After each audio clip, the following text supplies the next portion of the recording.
Hello, 1000 PS fans, and welcome to another episode. This time we're going inside NIU. So what's it about? Robert and I just got back from China, where we toured the NIU factory. Today we want to share what we saw, what that market is really like, and together take a closer look at what China is bringing to the table right now and what it could mean for us. That's what this episode is all about.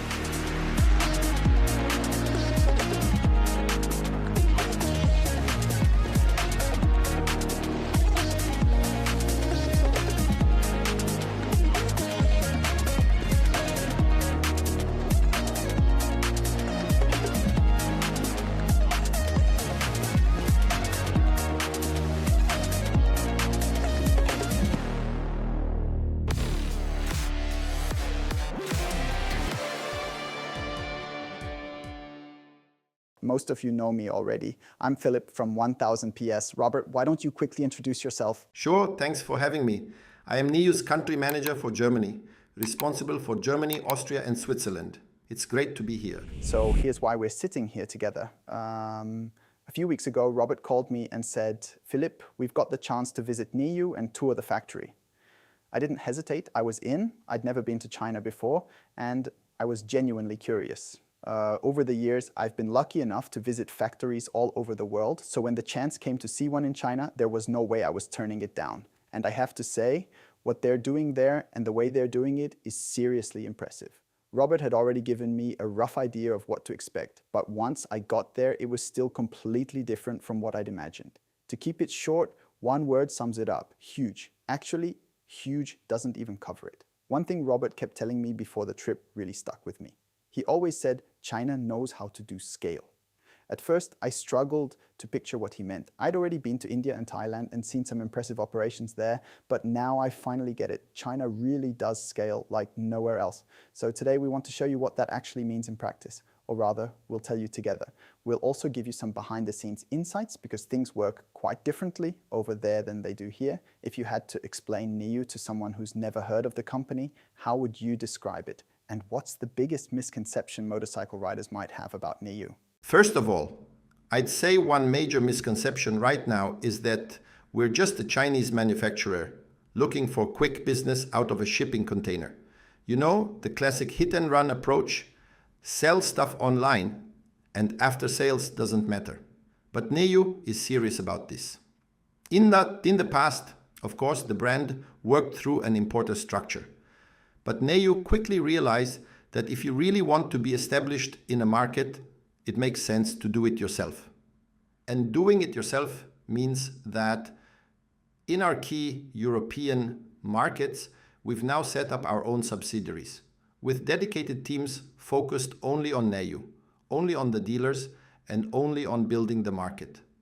And in China, there are also teams working exclusively for Europe. In this video, we're not going to talk too much about the individual models. We already have written reviews and video tests for that. That's not really the point here. But I want to share one thought with you because our trip was a few weeks ago now. And the impression I got was this. To me, NIU doesn't feel like a classic scooter company or even a classic mobility company.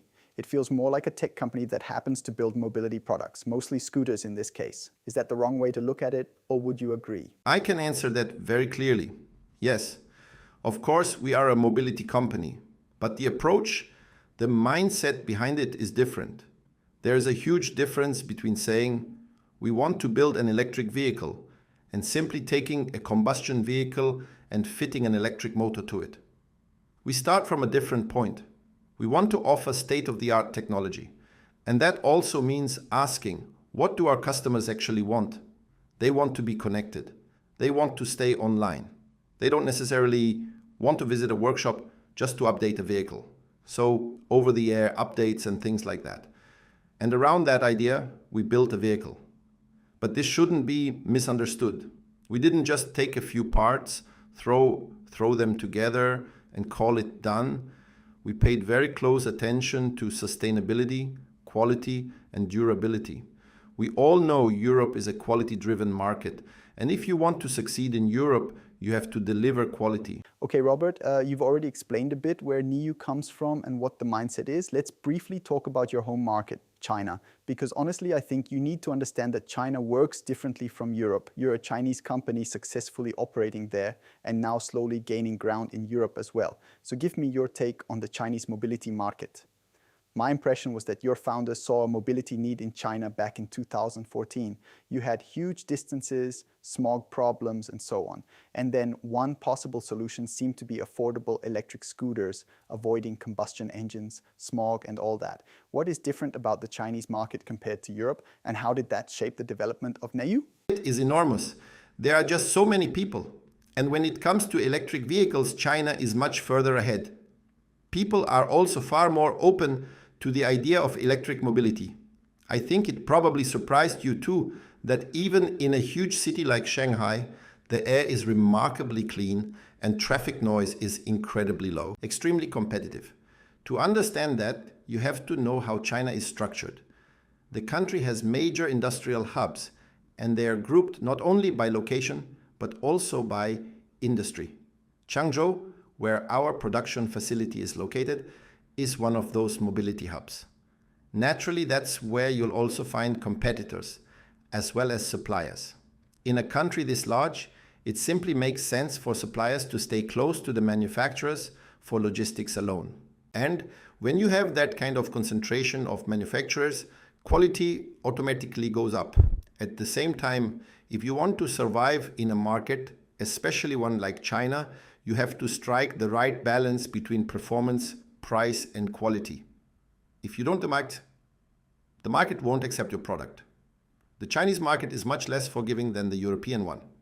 That's why NIU's position in China has helped shape the company into a brand that's well suited to building a strong presence in Europe with high quality products. Just a quick question, are the Chinese models identical to the ones you sell in Europe? No, definitely not. The requirements in China are completely different. They do have vehicle inspections similar to TÜV, but those are only relevant for the models that are exported to Europe. Chinese customers also expect very different things from their scooters. They want to carry groceries, large loads, sometimes even the whole family. The needs in Europe are completely different. That's why we offer a different product lineup for this market. And of course, every model sold here also has to meet European homologation and approval standards. The real highlight of my China trip was the factory in Changzhou. And honestly, as you can see from the footage now, it's hard to wrap your head around it. Just the sheer number of products, scooters in this case, standing there was unreal. And what you're seeing here, this whole area packed with covered scooters all the way to the edge of the frame, was half a day's production. Let that sink in for a second. I checked the numbers afterwards. You can build 9,000 units a day. 9,000 scooters in a single day. If I'm informed correctly, NIU sold almost 1.1 million vehicles in China alone in 2025 and around 1.3 million worldwide. And now you're expanding that factory as well. So a plant already turning out 9,000 scooters a day is being expanded so it can push out even more. What was the exact figure again? About double. That's insane. But let's talk about that a bit more. I've seen quite a few factories by now, but when you do the math, you have very little time to take a scooter from parts in a box to a finished vehicle ready to go. How long does that take and what's behind it? Behind it is a massive logistics operation. We can achieve those volumes in that factory because we're playing right at the top in what I'd call a real discipline of excellence, moving volume. And I say that because moving volume must never come at the expense of quality. So there has been a huge focus on process management and production management.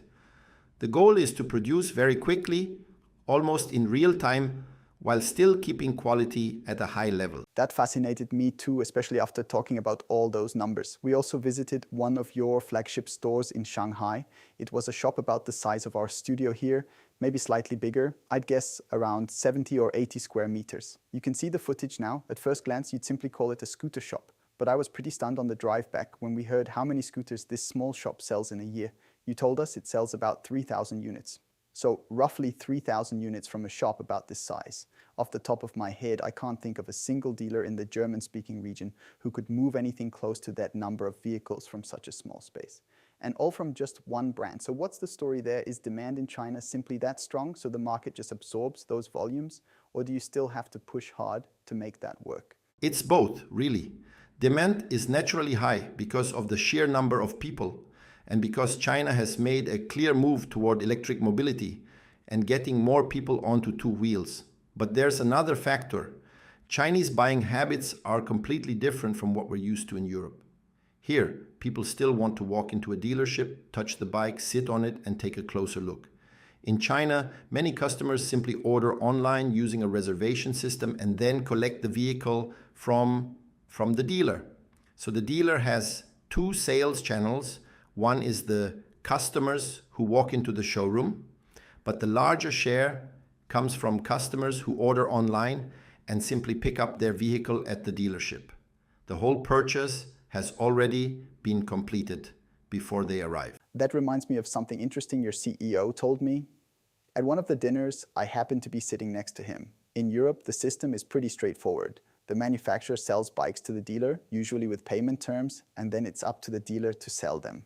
Apparently, it's quite different in China. Your CEO told me that when NIU's sales team approaches a potential dealer, the dealer's first question is, how many units can I sell? And how many customers are you going to bring me? I thought that was fascinating. I honestly don't know a single motorcycle dealer here who's ever asked a manufacturer, how many bikes are you going to sell for me? It's a completely different mindset. The relationship between dealer and manufacturer seems very different from what we're used to. It definitely is. Of course, dealers are proud to represent the top brands. But because customer buying habits are so different, dealers also have very different expectations. And that question, how many customers will you bring me, is actually central to our strategy. We have a large online team running campaigns, digital advertising, and targeted marketing to direct customers straight to individual dealerships. That creates real added value for our dealer network. And that's exactly what we're trying to bring to Europe. We treat China a bit like a box of chocolates. We take the ideas that work, adapt them for Europe, and put them into practice here. And so far, it's working very well. Our customers are genuinely happy. I think a lot of people still don't see what's happening. We touched on this before we started recording. My impression is that what's coming from China today is very similar to what happened 30 or 40 years ago when Japanese car and motorcycle manufacturers entered the European market. Back then, there was a lot of skepticism. People questioned the quality, had all kinds of prejudices. You've heard it all. Today, nobody thinks twice about buying a Japanese motorcycle or driving a Japanese car. How do you see it? Obviously, you work for a Chinese company now, but are we witnessing that same kind of shift? And do you think it will happen faster than it did with the Japanese brands back then? Yes to both. Back then, people underestimated the Japanese as well. A few years later, they showed everyone how to build motorcycles, how to build strong organizations, and how to deliver consistent quality. I think we're seeing exactly the same thing with Chinese manufacturers today.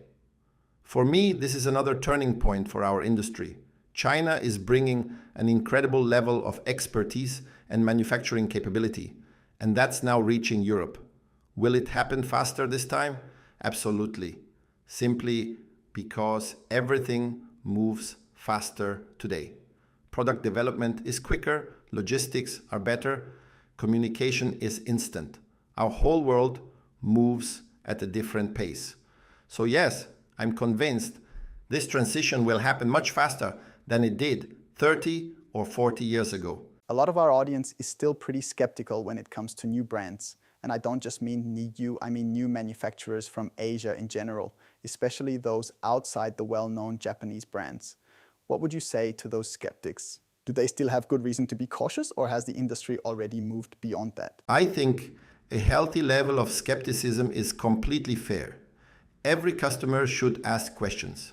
What's important is having a dedicated dealer network with well-trained dealers who know exactly what they're doing. Just as important is strong after-sales support and reliable contacts behind the scenes. That's what really matters. The reality is that, especially in electric mobility, China is where the expertise is today. Our R&D teams are already working on the battery generation after next. That's a huge advantage. And that's what I always tell the skeptics. Where we are today is already yesterday's technology inside the factory. They are constantly thinking about what's next. I also believe that's what separates the manufacturers who are here to stay from those just looking for a quick opportunity. There are companies chasing short-term business, and there are companies investing for the long haul, companies that want to become major players in the future of mobility. Speaking of the future of mobility, we touched on it earlier. China seems much further ahead when it comes to electric mobility than we are. At least that was my impression. Do you think we'll eventually see that same transition happen across Europe? I certainly hope so. And if you look at what's already happening, I think it's inevitable, especially for urban two-wheel transportation.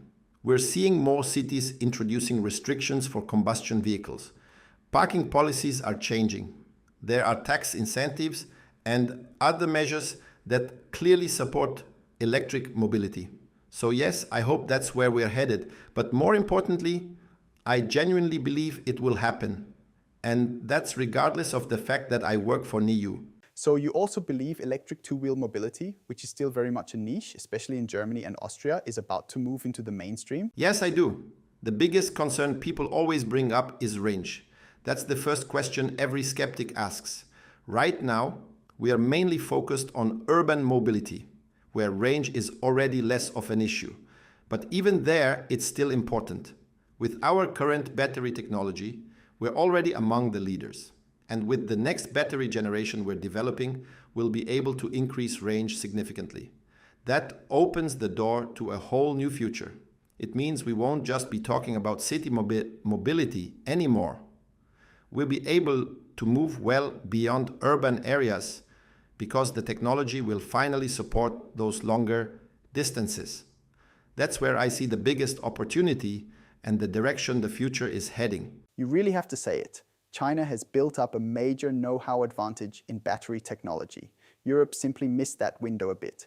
And even though I personally still love combustion engines, you have to be honest and objective about it.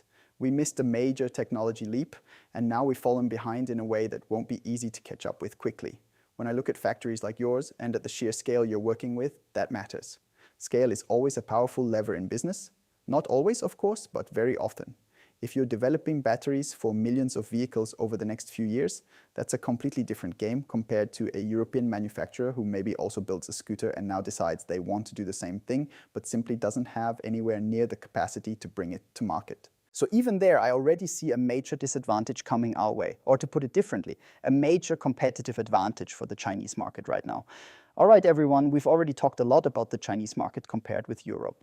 Let me try to sum up my China trip a little. My impression was that NIU isn't really a classic mobility provider in the traditional sense. It feels more like a technology company that has chosen mobility as the field where it builds products with incredible industrial firepower behind it. Could you live with that description, or does that not quite hit the mark for you? I can definitely live with that. But I do think it's important to add one thing. It's not just about technology, because technology could also mean you have one core strength, software, batteries, or whatever. And then you just take parts off the shelf and bolt them together. NIU absolutely has real vehicle manufacturing expertise as well. What really makes the difference, though, is the connection to the markets they operate in. In China, they have products built for what Chinese customers need. Here in Europe, we bring products that match what this market wants and expects. That means over-the-air updates, range, especially range, which is always a big topic with electric vehicles. That's something we're working on very hard. It also means connectivity in every possible area, between the vehicle, the smartphone, and everything around it. That's what our customers want. And that's also the information we, as the European team, bring back to China. The good thing is, NIU really is serious about this. This is not quick business. We didn't build our warehouses in Europe just for fun, and that's why they listen to us. When we come back and say, these are the areas that matter, this is what our customers want or demand, the Chinese teams, especially the dedicated European team working for us, are very patient and they really listen. Of course, not every single idea we bring up or have in mind can be implemented. There are many reasons for that. One is cost. Technically, we could build almost anything into a scooter, even a smart coffee machine with voice control. But of course, you always have to keep the price segment in mind. And that's exactly the point. One last question, Robert. What can we expect from NIU over the next few years? Definitely new models. That's something we're actively working on. New products in new segments. And of course, greater range. Personally, I'm already looking forward to the next battery generation.